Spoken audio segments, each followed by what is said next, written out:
Supreme court से कवासी लखमा को जमानत, लेकिन छत्तीसगढ़ में प्रवेश पर रोक। सुप्रीम कोर्ट ने छत्तीसगढ़ के कांग्रेस विधायक और पूर्व आबकारी मंत्री कवासी लखमा को मनी लॉन्ड्रिंग से जुड़े शराब घोटाले के मामले में जमानत प्रदान कर दी है। हालांकि अदालत ने जमानत के साथ ये सख्त शर्त भी लगाई है कि वे फिलहाल छत्तीसगढ़ राज्य में प्रवेश नहीं कर सकेंगे। कोर्ट का कहना है कि ये आदेश इसलिए दिया गया है ताकि जांच प्रक्रिया प्रभावित न हो और किसी प्रकार का राजनीतिक या प्रशासनिक दबाव न बने। ये फैसला राजनीतिक और कानूनी दोनों दृष्टि से बेहद महत्वपूर्ण माना जा रहा है। मामले की जांच एजेंसियों द्वारा आगे भी गहन पड़ताल जारी रहेगी और इस फैसले का राज्य की राजनीति पर व्यापक असर पड़ सकता है। CSERC ने DSM और व्हीलिंग चार्जेस पर नई गाइडलाइन जारी की।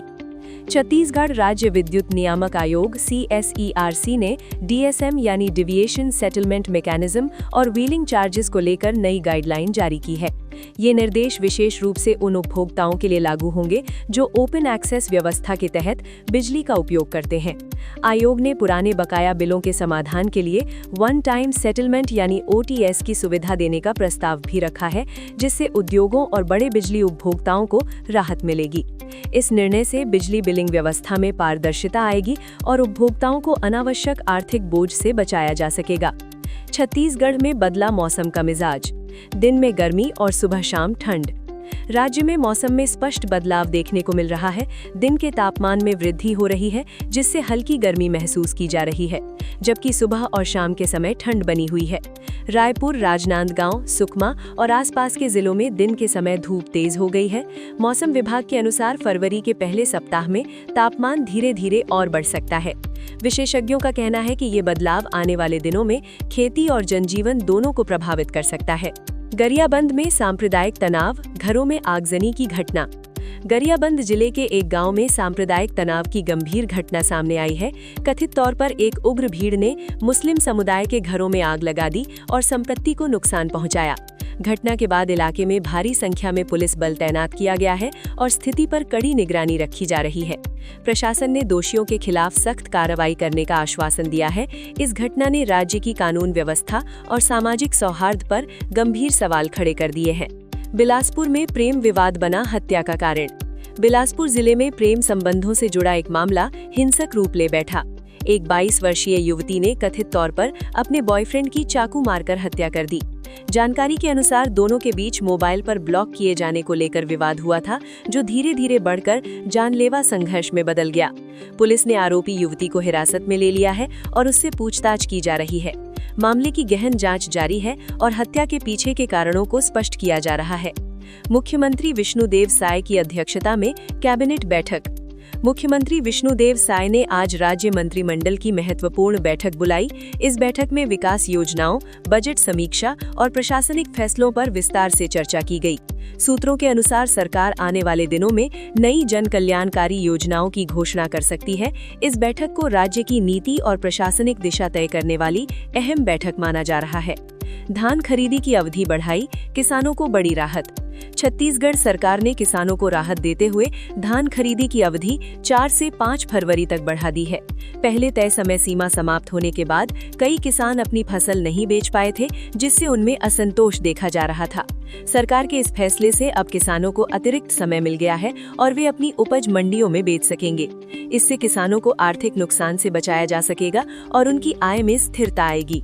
अधिकारियों के अनुसार सभी खरीदी केंद्रों को निर्देश दिए गए हैं कि किसानों को किसी प्रकार की परेशानी न हो और भुगतान की प्रक्रिया भी तेजी से पूरी की जाए।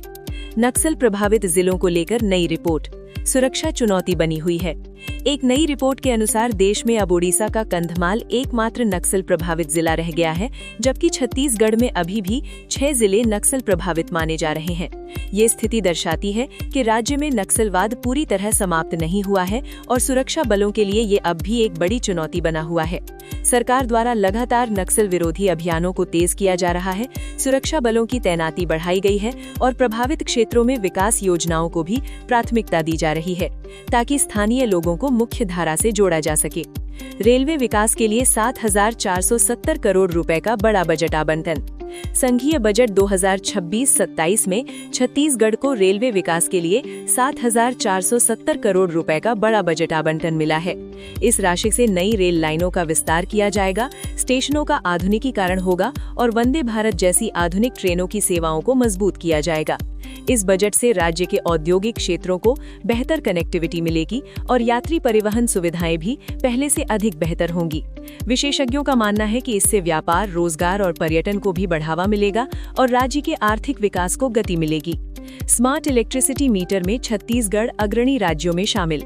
सरकार के अनुसार स्मार्ट इलेक्ट्रिसिटी मीटर लगाने के मामले में छत्तीसगढ़ देश के अग्रणी राज्यों में शामिल हो गया है। बिहार और असम के साथ ही छत्तीसगढ़ भी तेजी से स्मार्ट मीटर इंस्टॉलेशन कर रहा है। स्मार्ट मीटर से उपभोक्ताओं को अपनी बिजली खपत की सटीक जानकारी मिलेगी और बिलिंग प्रक्रिया में पारदर्शिता आएगी। इसके साथ ही बिजली चोरी पर भी नियंत्रण किया जा सकेगा और ऊर्जा प्रबंधन को बेहतर बनाया जा सकेगा। मौसम में बदलाव, दिन में गर्मी, सुबह शाम कोहरा। मौसम विभाग ने जानकारी दी है कि राज्य के कई जिलों में दोपहर के समय तापमान में बढ़ोतरी दर्ज की जा रही है, जबकि सुबह और शाम के समय कोहरा बना हुआ है। कुछ इलाकों में हल्का कोहरा और ठंड का असर अब भी देखा जा रहा है। इससे राजमार्ग यातायात और जनजीवन पर आंशिक प्रभाव पड़ रहा है। मौसम विशेषज्ञों का कहना है कि आने वाले दिनों में तापमान में और बढ़ोतरी हो सकती है और ठंड का असर धीरे धीरे कम होगा। CGPSC व अन्य प्रतियोगी परीक्षाओं के छात्रों के लिए करंट अफेयर्स अपडेट जारी किए। CGPSC और अन्य प्रतियोगी परीक्षाओं की तैयारी कर रहे छात्रों के लिए करंट अफेयर्स से जुड़े नए अपडेट जारी किए गए हैं। दृष्टि IAS सहित कई शिक्षण संस्थानों ने छत्तीसगढ़ सरकार की नई योजनाओं, प्रशासनिक फैसलों और नीति संबंधी बदलावों को अपने पाठ्यक्रम में शामिल किया है। इन अपडेट्स में राज्य सरकार की योजनाएं, बजट से जुड़े निर्णय, सामाजिक कल्याण कार्यक्रम और प्रशासनिक सुधारों की जानकारी दी जा रही है, जिससे छात्रों को परीक्षा की तैयारी में काफी मदद मिलेगी। विशेषज्ञों का कहना है कि करंट अफेयर्स की ये सामग्री आगामी परीक्षाओं में बेहद उपयोगी साबित होगी। मुख्यमंत्री विष्णुदेव साय की अध्यक्षता में कैबिनेट बैठक आयोजित की गई। मुख्यमंत्री विष्णुदेव साय ने आज राज्य मंत्रिमंडल की महत्वपूर्ण बैठक बुलाई। इस बैठक में विकास योजनाओं, बजट समीक्षा और प्रशासनिक फैसलों पर विस्तार से चर्चा की गई। सूत्रों के अनुसार सरकार आने वाले समय में नई जन कल्याणकारी योजनाओं की घोषणा कर सकती है। इस बैठक को राज्य की नीति और प्रशासनिक दिशा तय करने वाली अहम बैठक माना जा रहा है। ग्रामीण बस योजना का विस्तार, दूर दराज क्षेत्रों को मिलेगा लाभ। ग्रामीण क्षेत्रों में यातायात सुविधा को बेहतर बनाने के लिए ग्रामीण बस योजना का विस्तार किया गया है। इस योजना के तहत सुदूर इलाकों में रहने वाले लोगों, छात्रों और स्वास्थ्य कर्मियों को आवागमन में बड़ी सुविधा मिलेगी। सरकार का उद्देश्य है कि गांवों को जिला मुख्यालयों और अस्पतालों से बेहतर तरीके से जोड़ा जाए, ताकि शिक्षा और स्वास्थ्य सेवाओं तक आसान पहुंच हो सके। स्थानीय लोगों ने इस फैसले का स्वागत किया है। रायपुर बिलासपुर हाईवे पर 1500 बच्चों की नेत्र जांच। NHAI की पहल पर रायपुर बिलासपुर राष्ट्रीय मार्ग के किनारे 1500 स्कूली बच्चों की नेत्र जांच की गई। जांच के दौरान 102 बच्चों में आंखों की समस्या पाई गई, जिन्हें मुफ्त चश्मा देने की घोषणा की गई। ये अभियान बच्चों के स्वास्थ्य के प्रति जागरूकता बढ़ाने और समय रहते आंखों की बीमारी की पहचान करने के उद्देश्य से चलाया गया। स्वास्थ्य विभाग ने कहा कि ऐसे शिविर आगे भी आयोजित किए जाएंगे। स्वास्थ्य मंत्री ने CGMSC की समीक्षा बैठक की। स्वास्थ्य मंत्री श्याम बिहारी जायसवाल ने CGMSC की समीक्षा बैठक की। उन्होंने अधिकारियों को निर्देश दिए कि अस्पतालों में दवाइयों की आपूर्ति समय पर सुनिश्चित की जाए। साथ ही ये भी कहा गया कि किसी भी प्रकार की लापरवाही या अनियमितता पाए जाने पर संबंधित अधिकारियों पर सख्त कार्रवाई की जाएगी। इस बैठक का उद्देश्य सरकारी अस्पतालों की स्वास्थ्य सेवाओं को और मजबूत करना है। श्रमिकों के खातों में 18.23 करोड़ रुपए की राशि ट्रांसफर। राज्य सरकार ने श्रमिकों के कल्याण के लिए बड़ा कदम उठाते हुए 9,328 श्रमिकों के खातों में कुल 18.23 करोड़ रुपए की राशि सीधे ट्रांसफर की है। सरकार के अनुसार पिछले 2 वर्षों में 800 करोड़ रुपए से अधिक की सहायता राशि श्रमिकों को दी जा चुकी है। इस योजना का मुख्य उद्देश्य श्रमिकों को आर्थिक सुरक्षा प्रदान करना और उनके जीवन स्तर को बेहतर बनाना है। सरकार ने स्पष्ट किया है कि श्रमिकों का कल्याण उसकी प्राथमिकता में शामिल है और भविष्य में भी ऐसी योजनाएं जारी रहेंगी। कोरबा में अवैध कोयला परिवहन पर बड़ी कार्रवाई। छत्तीसगढ़ के कोरबा जिले में अवैध कोयला परिवहन के खिलाफ प्रशासन ने बड़ी कार्रवाई की है। खनिज विभाग और पुलिस की संयुक्त टीम ने छापेमारी कर 3 ट्रकों को जब्त किया और 2 आरोपियों को गिरफ्तार किया है। जांच में ये सामने आया कि बिना रॉयल्टी और वैध दस्तावेजों के कोयला दूसरे जिलों में भेजा जा रहा था। प्रशासन ने स्पष्ट किया है कि अवैध खनन और परिवहन करने वालों के खिलाफ आगे भी इसी तरह सख्त अभियान चलाया जाएगा। इस कार्रवाई से कोयला माफिया में हड़कंप मचा हुआ है। दुर्ग जिले के सरकारी स्कूलों में शुरू होगी डिजिटल क्लासरूम सुविधा। दुर्ग जिले में शिक्षा विभाग द्वारा सभी सरकारी स्कूलों में डिजिटल क्लासरूम की सुविधा बढ़ाने की योजना पर काम शुरू कर दिया गया है। पहले चरण में 120 स्कूलों में स्मार्ट बोर्ड और प्रोजेक्टर लगाए जाएंगे। इससे छात्रों को आधुनिक तकनीक के माध्यम से पढ़ाई करने का अवसर मिलेगा और ग्रामीण क्षेत्रों के विद्यार्थियों को भी डिजिटल शिक्षा संसाधन मिलने से उनकी पढ़ाई में सुधार होगा और वे प्रतियोगी परीक्षाओं के लिए बेहतर तरीके से तैयार हो सकेंगे। जांजगीर चांपा में जल जीवन मिशन से गाँवों को मिला नल जल। जांजगीर चांपा जिले में जल जीवन मिशन के तहत कई गांवों में नल जल योजना शुरू की गई है। ग्रामीणों को पहली बार घर घर साफ पीने का पानी मिलने लगा है, जिससे उन्हें दूर दूर से पानी लाने की परेशानी से राहत मिली है। स्थानीय प्रशासन के अनुसार अगले 3 महीनों में जिले के अधिकांश गांवों को इस योजना से जोड़ने का लक्ष्य रखा गया है। कांकेर में वन्य जीव संरक्षण को लेकर जागरूकता अभियान।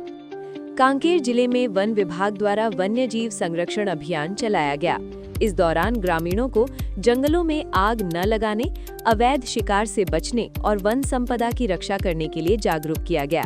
अभियान में स्कूली बच्चों और ग्राम पंचायत प्रतिनिधियों ने भी भाग लिया।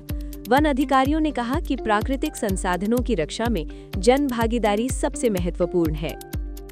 राजनांद गांव में सड़क दुर्घटनाओं को रोकने विशेष अभियान। राजनांदगांव जिले में सड़क दुर्घटनाओं को रोकने के लिए यातायात पुलिस ने विशेष जांच अभियान शुरू किया है। इस दौरान बिना हेलमेट वाहन चलाने वालों और ओवर स्पीडिंग करने वालों पर चालान की कार्रवाई की गई। पुलिस अधिकारियों ने बताया कि ये अभियान पूरे महीने चलेगा ताकि सड़क हादसों में कमी लाई जा सके और लोगों को यातायात नियमों के प्रति जागरूक किया जा सके। महासमुंद में महिला स्व सहायता समूहों को मिला प्रशिक्षण। महासमुंद जिले में महिला स्व सहायता समूहों को आर्थिक रूप से मजबूत बनाने के लिए विशेष प्रशिक्षण कार्यक्रम आयोजित किया गया। महिलाओं को सिलाई, मशरूम उत्पादन और खाद्य प्रसंस्करण जैसे रोजगार से जुड़े कार्यों का प्रशिक्षण दिया गया।